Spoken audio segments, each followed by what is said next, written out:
Dumating ang isa sa pinakamalaking sasakyang pandagat ng Philippine Coast Guard o PCG, ang BRP Gabriela Silang o GABSI OPV 8301 sa DPWH Wharf Panakan sa Davao City kahapon, araw ng Huwebes ng umaga, November 20, 2024. Lalahok ang barko sa 3 araw na Interagency Maritime Capability Exercise o MARCAPEX 2024 na gaganapin ang exercise proper sa Davao Fishport Complex, Turil sa lungsod ng Davao ngayong Sabado, November 23, 2024. Ang pagdaraos ng MARCAPEX 2024 ay bahagi ng pagsisikap ng PCG na palakasin ang maritime defense at operasyon ng bansa.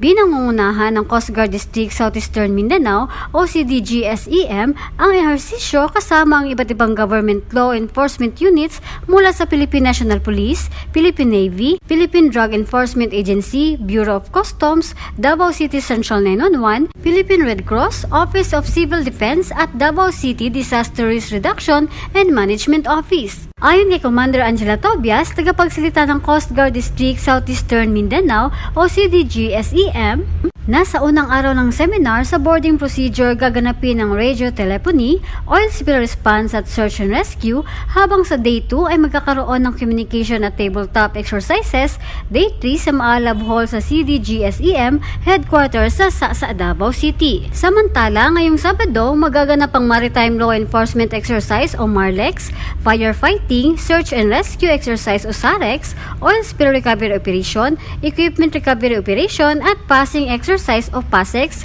sa Turil sa lungsod ng Davao.